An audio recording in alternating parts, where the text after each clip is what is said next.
Welcome to the first lesson of the new Intuitive You course. Welcome! Thank you again so much for purchasing my course. I hope we can learn a lot together. That sounded like a teacher, I hope, because I am not a teacher, but I do hope I can teach you something or that you learn something from me. Not from me, but from yourself. You have arrived at the first lesson. And the first lesson is about the safety trap. Now, what is the safety trap? As you probably can tell, it is in the name. It is a trap of safety, which most of us stumble right in. When I was younger, I went to school. I felt so much pressure put on me in order to go to school and to get a diploma. And I cheated almost all of my subjects. So that didn't really work out. I also got really depressed and anxious when I was in high school, or it was at its peak when I was in high school. So when I was in high school, I kind of lied to myself that I wanted to be in school.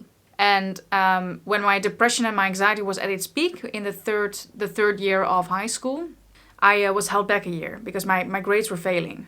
But all of the other kids my age went on. You know, they went to the fourth and eventually to the fifth because the level that I was at, you had to do 5 years of high school and then you would graduate, you would go to higher education or university or stuff.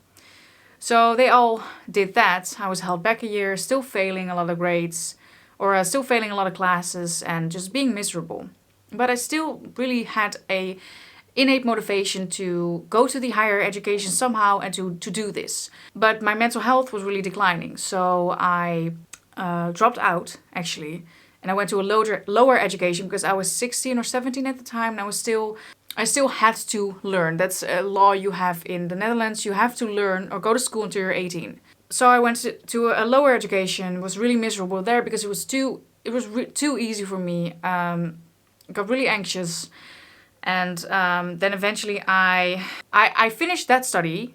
Then I worked for a year. Then I quit my job. Had nothing for a year, which was miserable. Then I went to do another study because I was still in my mind like, okay, I have to go to school, I have to get a diploma, I have to get a job. And that's how I can be happy. But I didn't finish that study because after a year, I just found out that it didn't interest me at all. Then I started working and I'm still at the same job, which I love my job. I have amazing colleagues, they feel like family, so there's nothing wrong with that. But I knew that it wasn't my future and I still don't want that to be my future.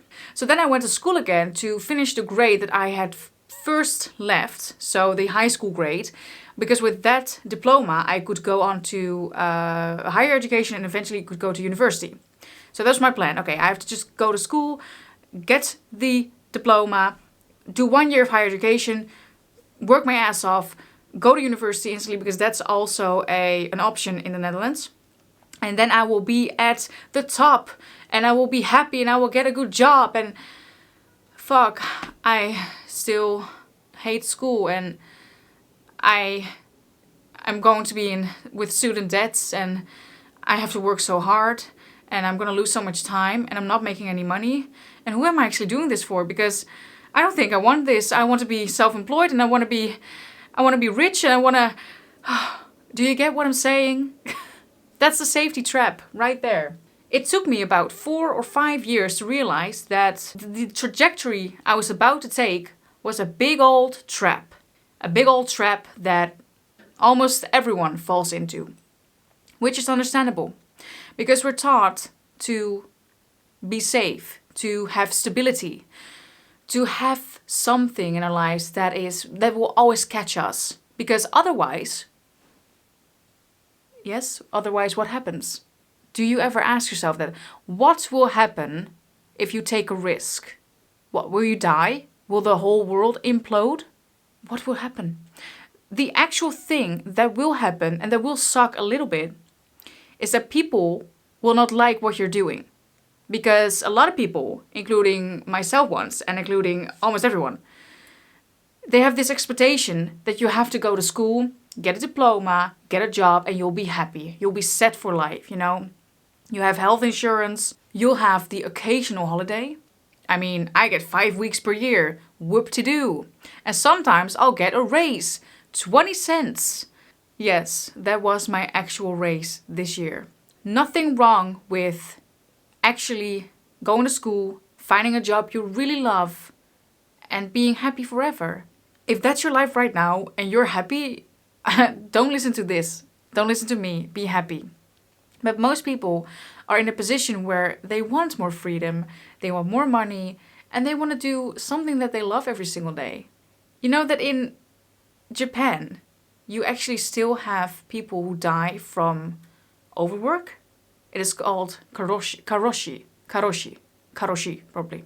And its literal translation is overwork death. Now you have people who die in other countries too, probably, of being overworked.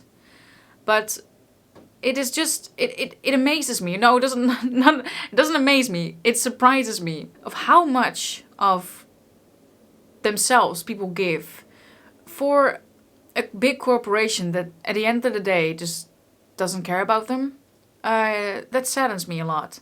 And, you know, when people go to work or when I see my friends and my family on birthdays, they always talk about that they're looking forward to their holiday, the benefits at their jobs, the amazing colleagues that they work with. I mean, that's a beautiful thing. I'm not going to say that I am completely ungrateful for my job because I get to work with amazing people that I will know the rest of my life. But it just baffles me how quickly people settle. It's like their fire that they once had as a kid is being put out because we grow up and we are put on this trajectory that everyone is put on, and it just is expected of you to go that way. And when you want something or when you feel like you want more, it feels almost wrong.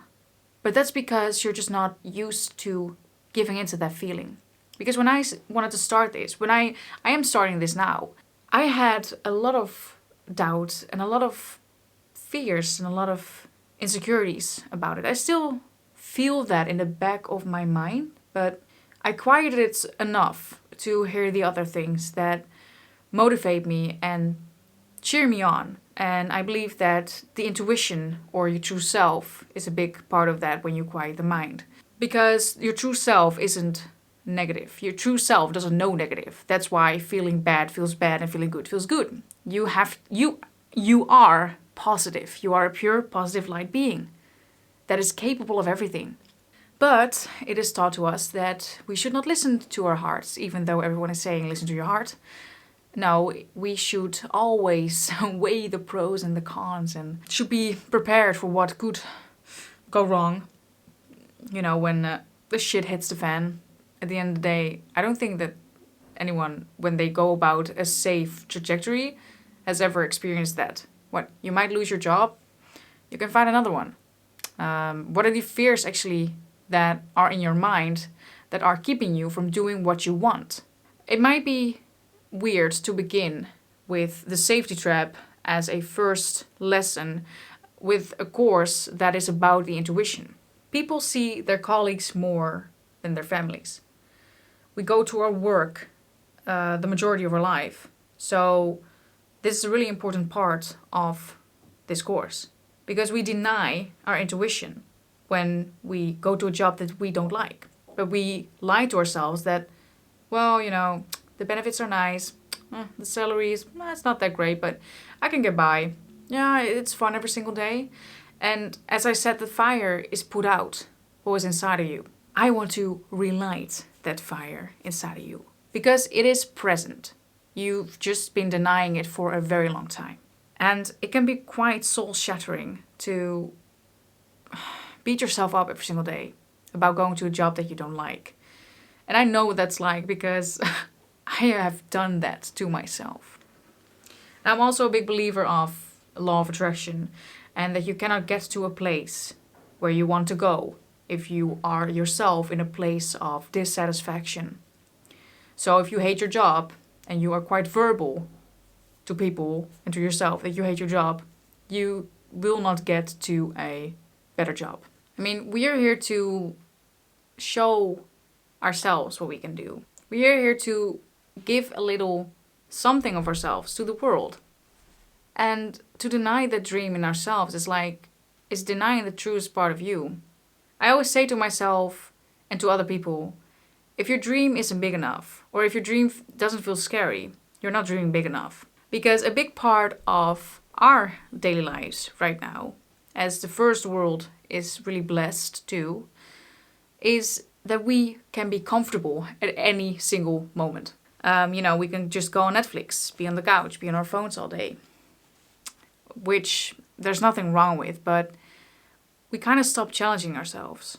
We go to work, we come back and watch Netflix. We practice distraction every single day. We lose the will and the power, I guess, to create. Excuse the cat. We've learned ourselves that we get to feel comfortable every single time. But it is actually where you are uncomfortable where you grow. If something isn't worthwhile, it's not scary.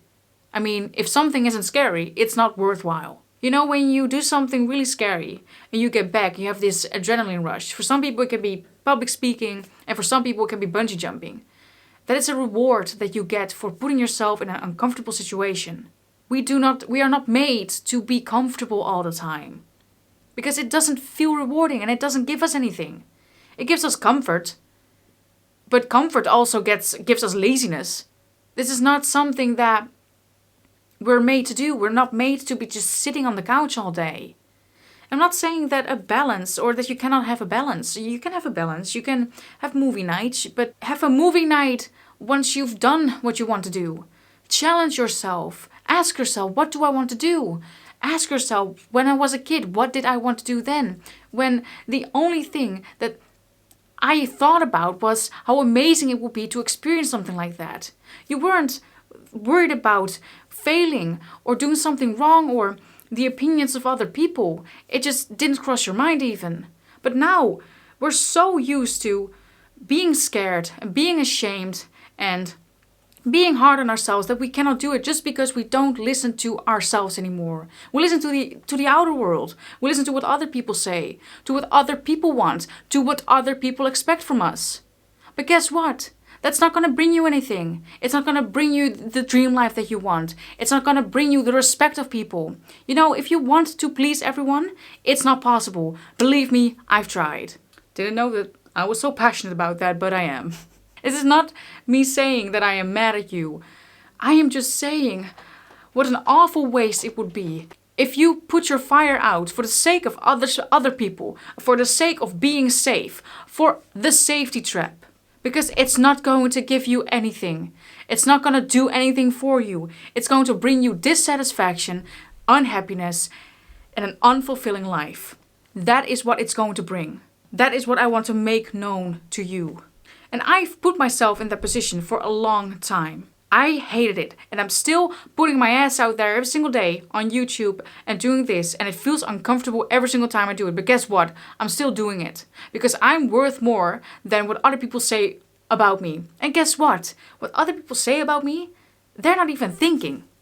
I'm thinking that they're thinking that. And I'm thinking that they're saying that about me. Which is even more tragic. Right. Calm down, Juliet. The safety trap is put in place in order to keep you in a place that will not make you successful. It will not feel authentic. It will not feel good. It is a safe place. It is a comfortable place. But at the end of the day, when you die, you will be full with what ifs. What if I had just done this? What if I had just taken that risk? Because if you think a bit further about the actual things that could go wrong, there's just nothing that can go wrong.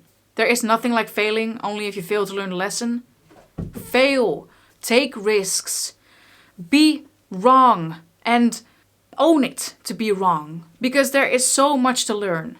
So much. Now, how does this tie in with the intuition? Well, when you start listening to yourself again, and we'll, in a later lesson, I'll tell you how you can do that. You'll make space for that voice that will guide you towards your dreams. You won't be trapped by the safety trap. You will take risks. You will be fulfilled. You will have creative expression. It will feel amazing and exciting every single day.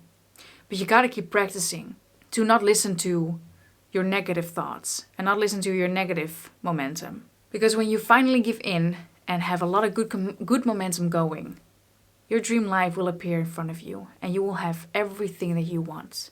No matter how big that dream seems, it will be yours. I have a quote, which I will do every single lesson, or a few quotes actually, but now I just have one quote, from Neil Donald Walsh, who said, "Life begins at the end of your comfort zone."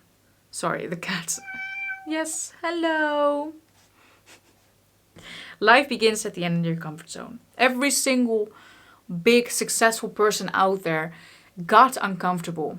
You know, they got out of the safety trap. They had to. And I urge you to get out of it too. Because it does not do anything for you. I'm sorry for the cat, but you know what? She needs a bit of attention, I guess. I want to thank you so much for sitting through this first lesson. I hope I didn't come across as mad. I'm just passionate about it because I care deeply for you to find that fire within yourself because I have denied mine for so long. And I want you to feel empowered and fulfilled with your life and not doing something for someone else on someone else's time. Because you know what? I hate that. But thank you so much for listening, and I'll see you in the next lesson, which is called You Are Good Enough.